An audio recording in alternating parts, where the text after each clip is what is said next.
Blessings, beloveds. Welcome back. Let's talk about Venus stationing direct. This is going to take place on the 29th of January 2022. There's quite a few things to consider about this particular direct movement of Venus, as we know that Venus started her journey in Capricorn from November of 2021. So it's been quite a while that she has been in that sign. We also know that we had her turn into the morning star, which occurred on the 8th of January. So just a couple of weeks ago. And at this point in time, which today happens to be the 26th of January, she's at a point where she's just literally, she's moving at the slowest possible rate she could move, right? Which is generally what happens to planets when they prepare to change direction, whether that's retrograde or direct. They will slow right down in order to prepare for the shift, the transition of their direction. So in a lot of different ways, there's, I mean, the technical aspect of that is literally seeing in numbers, that is, seeing the movement of Venus just slowing right down, and just seeing the rate of movement as per day, right? Because each planet has a particular rate of movement that it moves, and when a planet is turning direct or slowing down to stationary, retrograde or direct, you can actually see that there's this, from a numerology sort of level, there's, numbers are slowing down, things are slowing down. So there's that side of it, which is a fascinating thing to observe as well from an astronomical point of view too. And there's also something very meaningful, I would say, from a soul level, and particularly from a heart level, because it is Venus, and Venus corresponds to our heart, right? That the love that, whilst Venus, yes, does correspond to romantic love and sensuality, sexuality, and those sorts of things, Venus has this much, much, much deeper component to her frequency, her vibration. So being the Capricorn morning star, reaching a point now where the morning star, by the way, is when she becomes retrograde. So that's her retrograde cycle. The retrograde cycle is it's a very profound journey that we go through every time Venus goes retrograde, actually. And it happens, in different signs every time she goes retrograde, obviously. And each time she goes retrograde, there's a couple of things. We have the level of the myth of Inanna that corresponds to Venus. So that's Venus descending into the underworld. There's a whole journey, you could say a shamanic journey, to explore with that. Then we can also look at it from the evolutionary perspective, evolutionary astrology. When planets are retrograde, it's basically an opportunity to enable us to get further, more in touch with our own inner authenticity and our own inner truth. Because when a planet is retrograde, according to evolutionary astrology, it takes us out of the consensus reality. It takes us out of the status quo. So what does that mean? That means it enables us to go into an experience, an embodiment, a space where we can become more in touch with what's authentic for ourselves, as opposed to what the external perspective or external structures or external reality feeds back to us in terms of what our authenticity should be, or what we should look like, or what we should love, or what we shouldn't do, or what we should do, etc., etc. And these points are really potent with Venus in Capricorn, having gone retrograde in Capricorn, being in Capricorn for around about 4 or 5 months since she started her journey in Capricorn. And Capricorn, of course, is the archetype that corresponds to the conscious construct of our reality, which is largely informed by what we perceive externally, right? So this journey through Capricorn has been quite a profound journey, probably one of the most profound ones. I would even go as far as saying in our lifetime. And the reason I say that is because of the whole Saturn Pluto in Capricorn, that journey, Venus in Capricorn, picking up the conjunction to Pluto 3 times. We have one more Passover with that, which I'll show you in a minute on the screen on the chart. So that journey with Pluto in Capricorn, Venus in Capricorn, forming a conjunction to Pluto and going retrograde, the last time that happened was hundreds and hundreds of years ago, right? So there's some really profound, I suppose, lessons, journeys, insights, understanding to take away from this. And furthermore, if we progress to the end of 2022, Venus is going to track the same degrees that she's tracking right now as she prepares to station direct. That is the degrees of Capricorn, because by first week of December, around there, she's back into Capricorn. Okay, not retrograde, just moving through the sign of Capricorn. But that's going to be a very important time because, fast forward to the end of 2022, it's going to be such a significant time in our life relative to what this past year has meant. That is what has 2022 meant for us relative to Venus things. So, there's quite a few important takeaways from Venus preparing to station direct at the moment. In addition to that, she is going to, Mars just ingressed into Capricorn just a couple of days ago. Mars in Capricorn is its exalted position. It's a very, very powerful position for Mars. So Mars is going to catch up to Venus. So they will both be in Capricorn.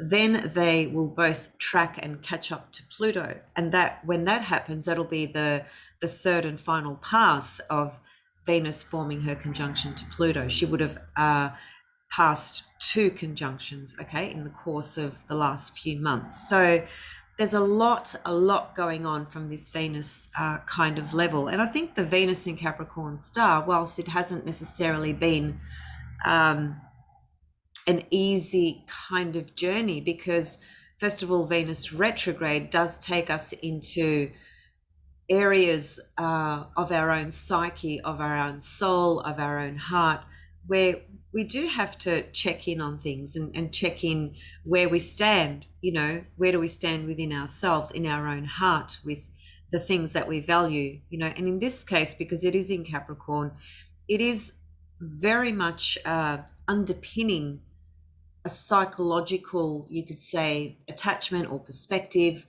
on our conditioned beliefs, because Capricorn is typically the sign that corresponds to conditioned structures and conditioned beliefs and conditioned attitudes and habits and so on and so forth. So this journey with Venus in Capricorn having gone retrograde has really been a powerful opportunity for us to check in on what are our conditioned sort of structures and beliefs. What sort of structures are we holding on to that are futile, that they've just reached a point where they're futile, they're not allowing us to move forward in a new reality.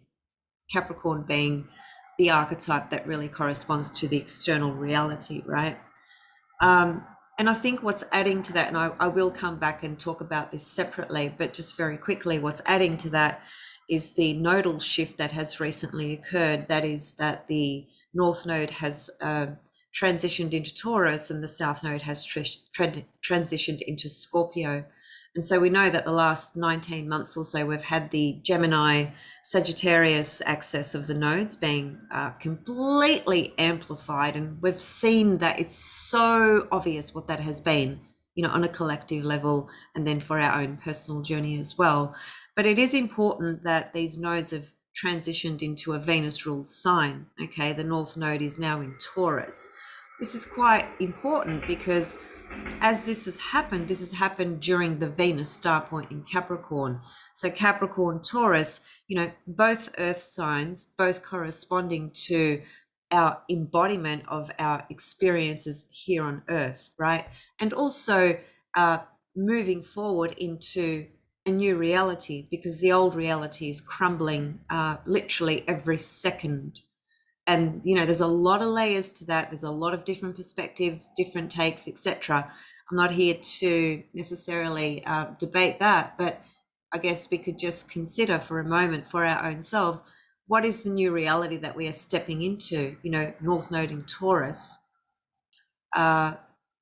levels of our own security and safety are really important components that are going to be part of this new reality that we are creating.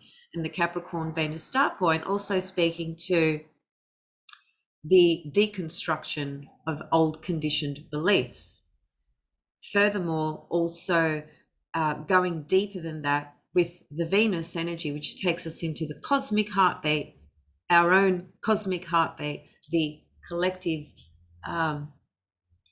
transcendent cosmic heartbeat, and becoming more clear and more real about what our values really are, right? Our values, not what society expects of us or the structures and systems expect of us, but what do we actually really value within the kind of structures that we have built, and being able to discern what we have actually integrated from a very authentic place within our own heart and soul, or what has just been fed back to us through an external reality that we have subscribed to.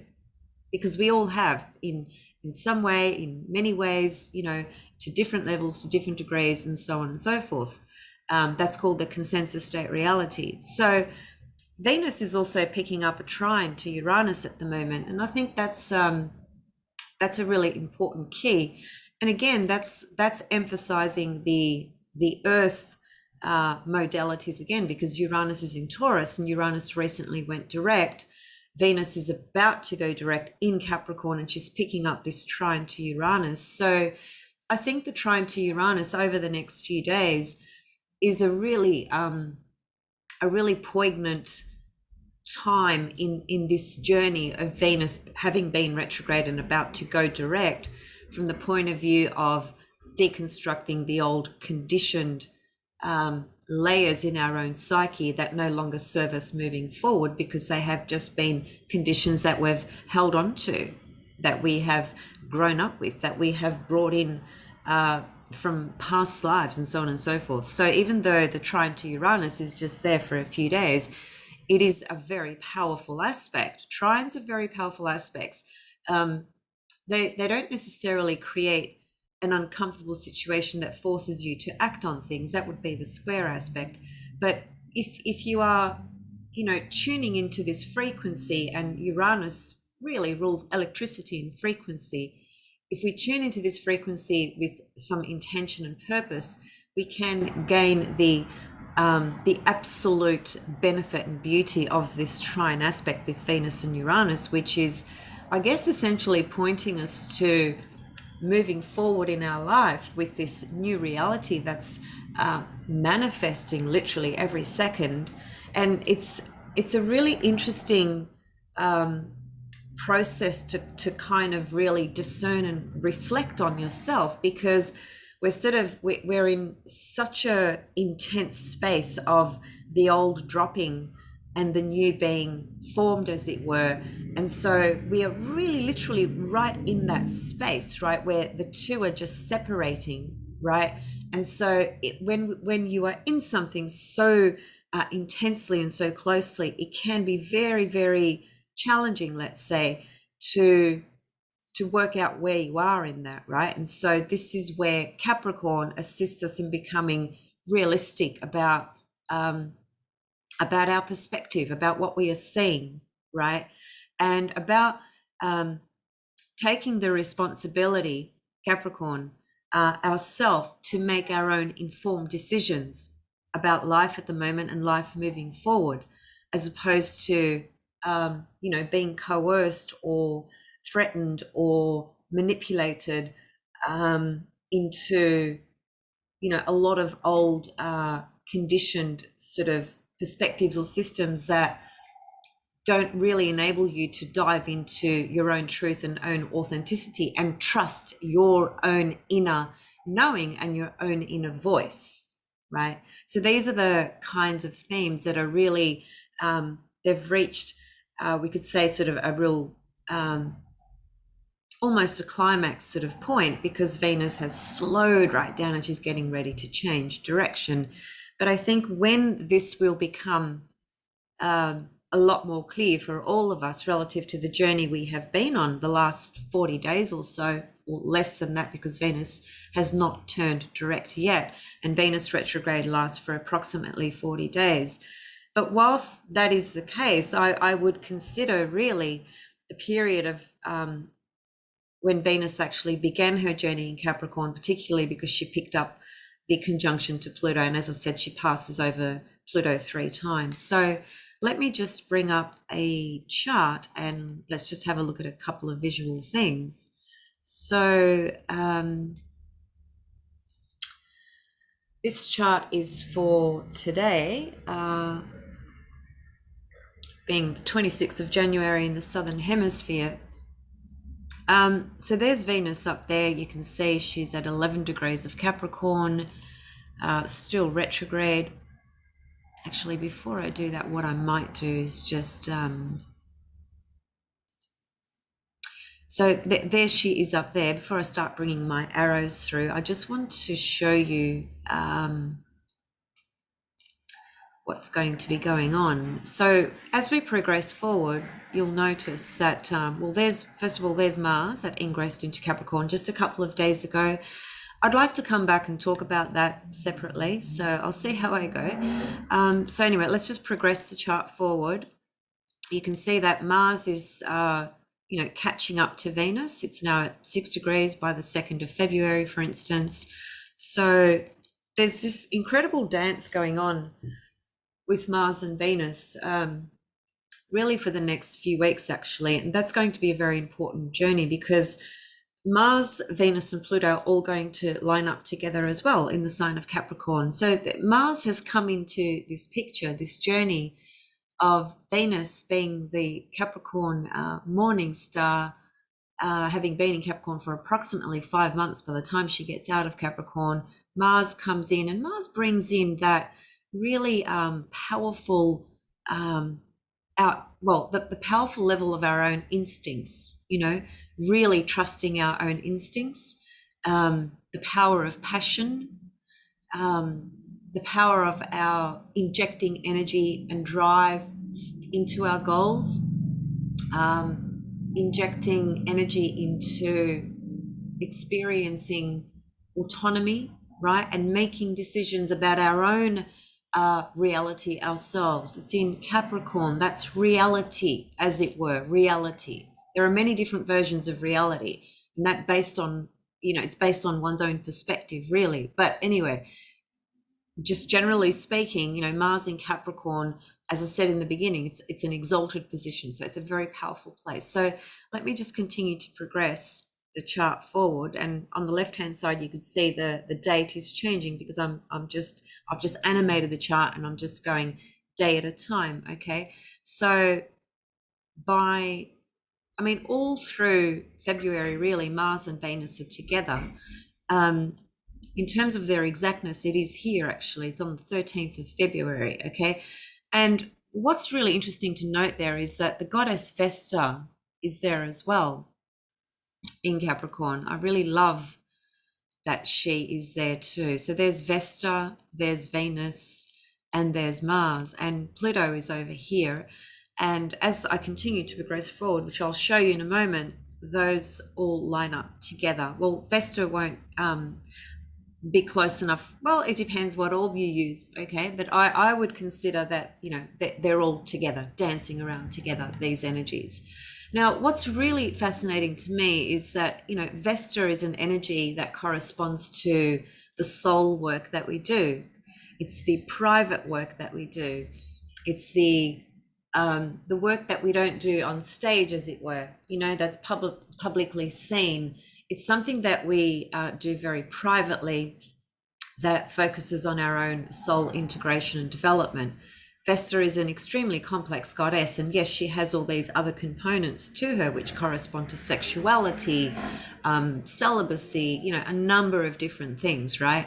But just very, very simply, two key words that you can always think about when you think about Vesta is focus, devotion, and dedication. So there's three words actually. So Vesta is always that flame, the flame of the soul and the heart that inspires us to be really focused and dedicated and devoted to whatever we invest. Vesta, invest.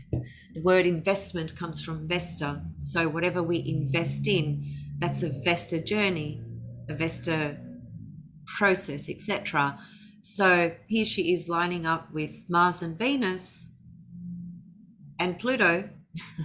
So there's a very powerful invitation to our own soul's integration with what we want to invest in relative to the structure of reality that we want to create, that we wish to experience, embody, and how we perceive that as well, because all these planets are in the archetype of Capricorn, right? So as we continue to move the chart forward, you will see that Mars and Venus catch up to Pluto. So, and just by the way, let's just go back a couple of days. When the first exactness becomes in play, which is the 13th of February, between Mars and Venus, you'll notice that as I continue, as again, I'm just going day at a time, right? So just watch how close they are together. They literally just are only separated by about a degree, at every other day, as it were, right? So look at them. They're just constantly there together. That's a pretty important takeaway from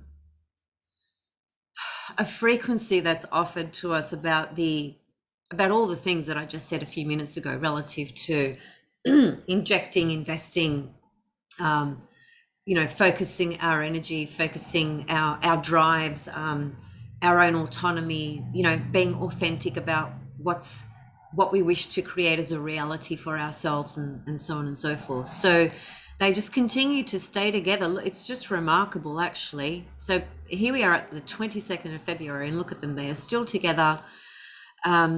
Vesta is there with them as well throughout this whole period. So Vesta is a really powerful voice in this whole lineup of these archetypes.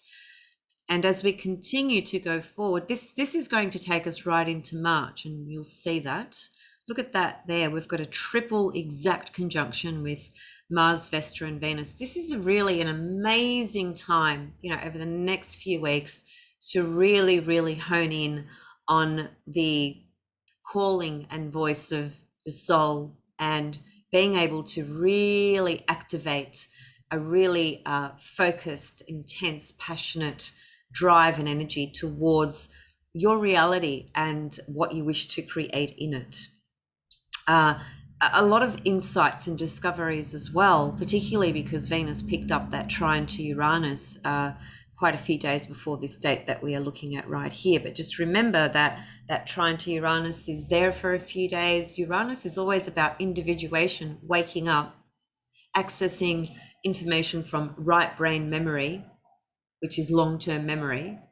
It's insight, it's sudden flashes of insight, it's awakening, it's integration of the most authentic components of yourself, allowing that to come through, and having that sense of liberation and freedom to embody that journey, right? And relieve and release and let go of the fears and the judgments that might come because of that Capricorn energy. Because that is the other side to Capricorn. There is, all the fear, suppression, judgment, of doing what is not considered as the norm, or the way everybody else is doing things. Well, everybody else is doing that, so I've got to do that as well. Otherwise, I won't be accepted into this community or that society, or etc., etc. Now, the longer we remain leading our life through that particular lens, the longer we remain in the consensus reality, and we don't really integrate into what is the most authentic experience for ourselves. Nobody can tell you what is authentic for you, only your soul.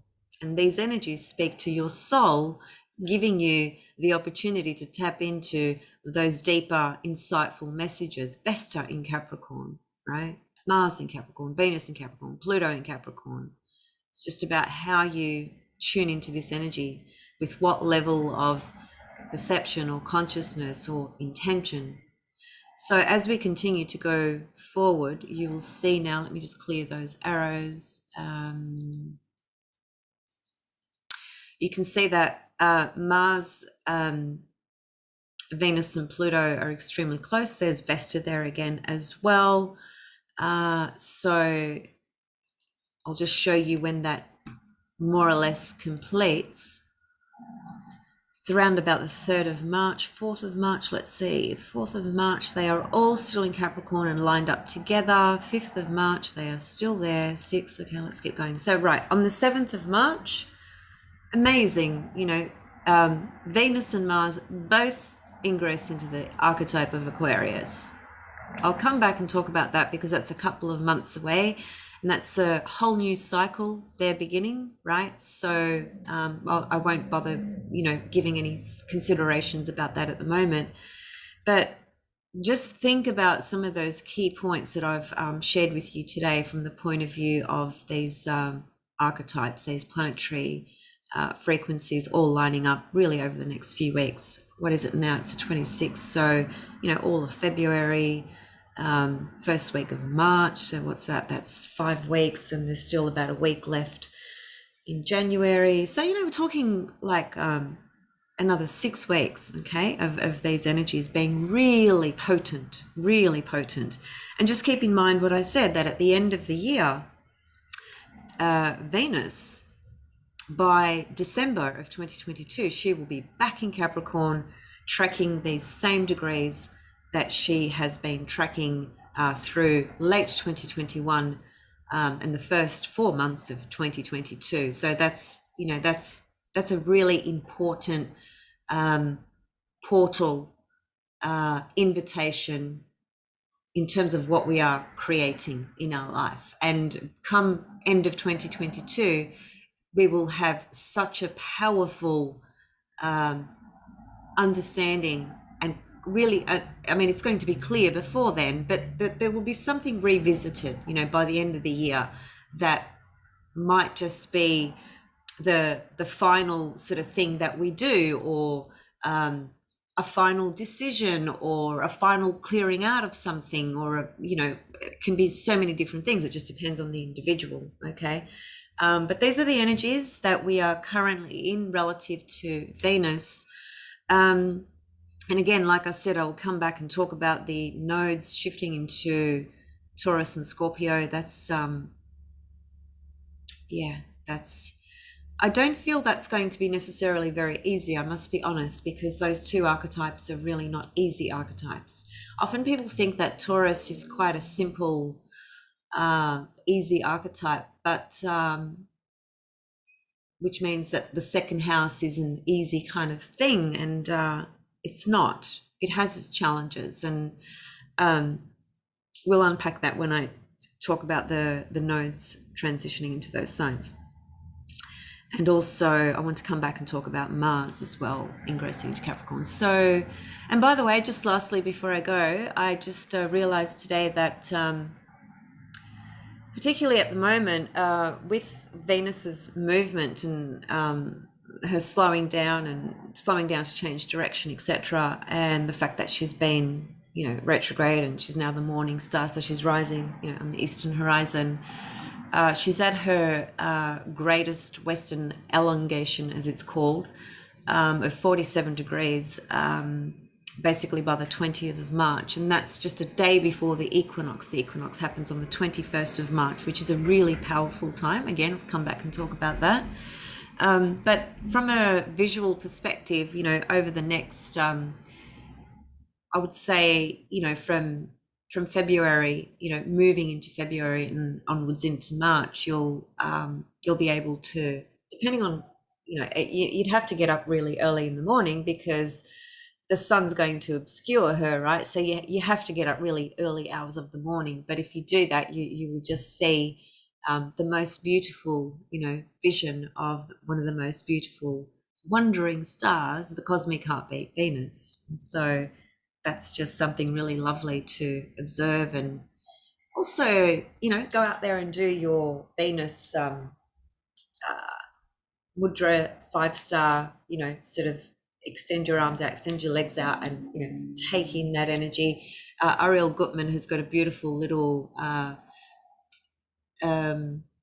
meditation kind of thing that she walks you through on her YouTube channel, where she's standing on the beach and she's helping you direct the energy of Venus through the body as the 5-pointed star, right? Which is what our body looks like when we extend our arms and legs out. So that's just, something nice to experience if you so wish. And tomorrow I'll be back. I'm joining with a lady called Joy Usher. And I've mentioned this in the community section, so some of you are aware. And we are going to be discussing a very old traditional system of astrology, which derives from medieval astrology. The system derives from Persian sort of teachings and so forth. It's called Fedaria periods. I first learned about this literally about 24 years ago, around there, maybe a bit longer. And at that time, I had connected with Joy Usher. She was working in collaboration with Bernadette Brady, who's an astrologer that I had studied with back then, many, many years ago. And I studied medieval astrology with Bernadette Brady. And so Joy Usher, she was connected to Bernadette Brady's school, which was in Australia at that time. And so anyway, Joy Usher is a lovely, lovely, beautiful soul, beautiful woman, very passionate about her astrology, very good with her astrology. And she's, well, I'll let her speak about her perspective and experience on astrology. I don't want to sort of say things that I'm kind of guessing. I guess I was just bringing it up because I'll be creating a video with her tomorrow. It'll be uploaded tomorrow. You'll get to see it, and we'll be talking about a fascinating individual who's had a very fascinating life journey. And Joy Usher will be the primary person presenting this. I'll be facilitating and hosting, and naturally contributing in my own way as well, because I do have an understanding of this system of astrology. So yeah, hopefully you guys can check that video out tomorrow. It'll be uploaded in the afternoon, Melbourne time, my time. And yeah, so I'll leave it there. I hope this information today about Venus stationing direct by the 29th of January, so just in a few days' time, gives you some further considerations, relative to what's going on in your life at the moment. And yeah, I hope it inspired you. Sending you all much love, and see you tomorrow. Bye for now.